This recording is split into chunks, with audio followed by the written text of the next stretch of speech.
चलिए। ओम ज्ञानतिमिरान्धस्य आवाज आ रही है सबको? फटाफट बताओ। कामेश्वरी आवाज आ रही है? हाँ जी, प्रभु जी आ रही है। ठीक है। तो प्रेयर स्टार्ट करते हैं। ओम ज्ञानतिमिरान्धस्य ज्ञानाञ्जनशलाकया चक्षुरुन्मिलितं येन तस्मै श्रीगुरुवे नमः। श्रीचैतन्यमनोवेष्टं स्थापितं येन भूतले स्वयं रूपः कदा मह्यं ददाति स्वपदान्तिकम्। वन्देऽहं श्रीगुरुः श्रीयुतार्पदकमलं श्रीगुरून् वैष्णवांश्च श्रीरूपं साग्रजातं सहगण रघुनाथान्वितं तं सजीवं साद्वैतं सावधूतं परिजनसहितं कृष्ण चैतन्य देवं श्रीराधा कृष्ण पादान् सहगण ललिता श्रीविशाखान्वितांश्च। हे कृष्णा करुणा सिंधु दीनबंधु जगतपते गोपेश गोपिका कांता श्री राधा कांता नमस्तुते। तप्त कांचन गौरांगी श्री राधे वृंदावनेश्वरी वृषभानुसुते देवी प्रणमामि हरिप्रिया। वाञ्छाकल्पतरुभ्यश्च कृपा सिन्धुभ्यैव च पतितानां पावनेभ्यो वैष्णवेभ्यो नमो नमः। जय श्री कृष्ण चैतन्य प्रभु नित्यानंद श्री अद्वैत गदाधरा श्रीवासादि गौर भक्त वृंदा। हरे कृष्णा कृष्णा कृष्णा हरे हरे हरे राम राम राम हरे हरे। नमो विष्णु पादाय कृष्ण पृष्ठाय भूतले श्रीमते भक्ति वेदांता स्वामी निति नामिने। नमस्ते सारस्वते देवे गौरवाणी प्रचारिणे निर्विशेष शून्यवादी पाश्चात्य देश तारिणे। तो अभी तक हमने चैप्टर 2 स्टार्ट करा था। अभी तक हमने चैप्टर 2 में बहुत कुछ सीखा है। ठीक है, तो मैं आज जैसे 2.6 से 2.13 तक रिवाइज कर रहा था श्लोक, तो इसमें कुछ भी सीखने वाला नहीं है। ठीक है, तो मैं हम 2.13 से स्टार्ट करेंगे। ठीक है, आप ये वाले श्लोक खुद पढ़ लें अपनी कृपा से, मतलब अपने आप से आप खुद जब ये श्लोक पढ़ेंगे तो ये अच्छा रहेगा। ठीक है, आप अपने आप से पढ़ लें इन श्लोक्स को।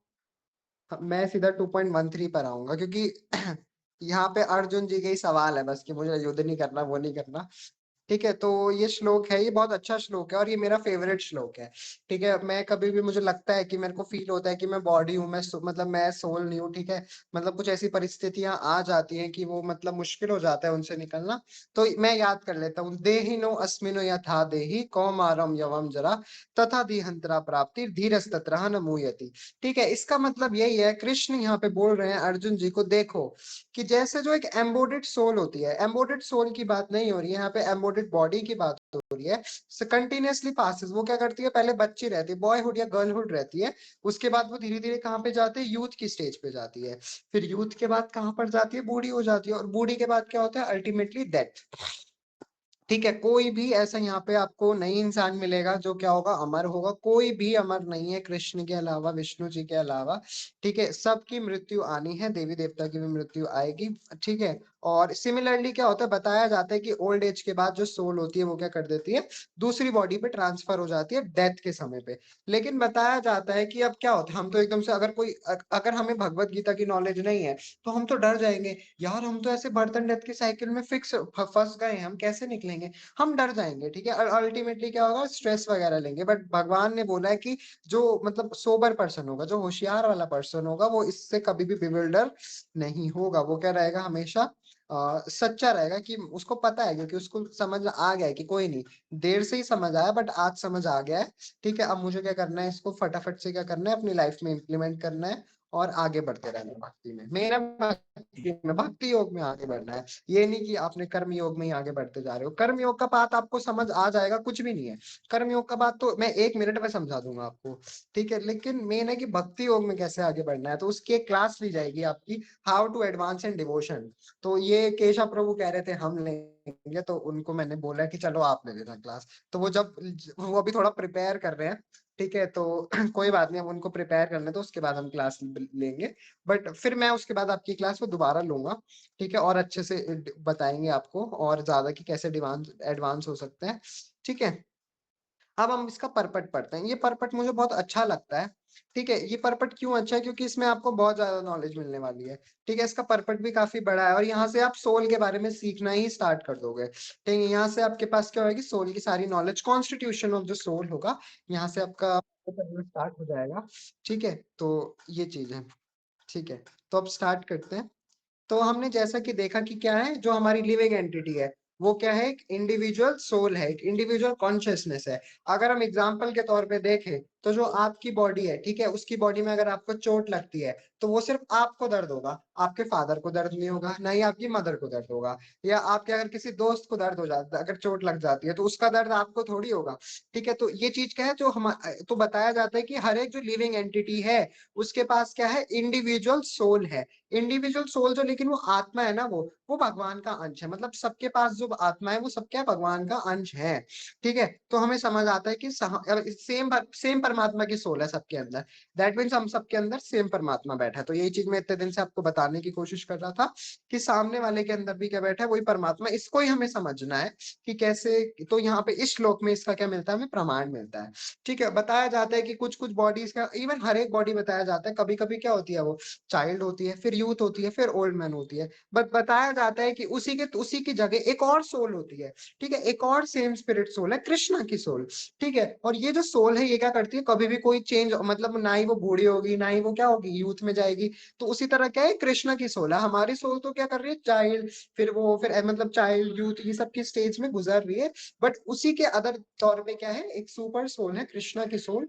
ठीक है, वो क्या हो रही है, कभी भी ये जो चेंज है, ठीक है, वो अंडरगो नहीं करेगी। और बताया जाता है कि जो हमारी इंडिविजुअल सोल है, एक होती है स्पिरिट सोल, ठीक है, उसी क्या होती है, एक अंश वाला सोल जो हमारी सोल है। तो बताया जाता है कि जो इंडिविजुअल सोल है, मतलब सबके पास जो सोल है, मोस्टली हर एक बॉडी के पास, ठीक है, वो क्या होती है, डेथ के टाइम पे फाइनली क्या करती है, बॉडी को चेंज कर देती है और दूसरी बॉडी पे चली जाती है। ठीक है, और बताया जाता है कि अगर आपके पास बॉडी, और मरने के बाद आपके पास 100% है कि आपको नई बॉडी मिलेगी ही मिलेगी। ठीक है, मटीरियल भी हो सकती है, स्पिरिचुअल भी हो सकती है। ठीक है, इसमें तो भगवान भी अर्जुन को बता रहे हैं कि तुम्हें कोई घबराने की जरूरत नहीं है। तुम्हें कुछ भी, मतलब ये जो तुम्हारी लेमेंटेशन है ना कि यार मैं कैसे खुश रहूंगा उनके बिना, भीष्म पितामह और द्रोणाचार्य के बगैर, तो तुम्हें बिल्कुल भी मतलब इस पे कंफ्यूज होने की जरूरत नहीं है। ना ही तुम्हें क्या करना है, उनके उनके ऊपर कंसर्न रहना है। क्योंकि अगर तुम अभी सोच रहे हो कि मैं उनके बिना कैसे जीऊंगा, तो देखो अगले जन्म में जब तुम्हारे को क्या होगा, अगला कोई नया ग्रैंडफादर मिलेगा, कोई नया टीचर मिलेगा, हर चीज नए रिलेशन बनेंगे आपको। ठीक है, तो ये हर एक, और बताया जाता है कि मटेरियल और जो स्पिरिचुअल बॉडी होगी वो किसके बेसिस पर होगी, वो जो आप अंतिम समय पे याद आएगा आपको। ठीक है, अंतिम समय पे जो अंतिम समय पे जो याद आएगा। एक माइक बंद कर दीजिए, बहुत डिस्टरबेंस हो रहा है। किसका खुला है ये? डिस्टरबेंस हो रही है।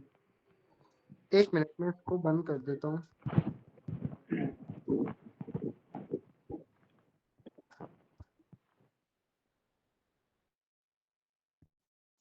चलिए, सॉरी। तो मैंने बताया था कि मटेरियल और स्पिरिचुअल किसके बेसिस पे डिपेंड करेगा, कि आपने अंतिम समय पे क्या सोचा। इसका भी प्रमाण हम आपको आगे वाले श्लोक में देंगे। आई थिंक 2.19 या 2.120 में है इसका प्रमाण।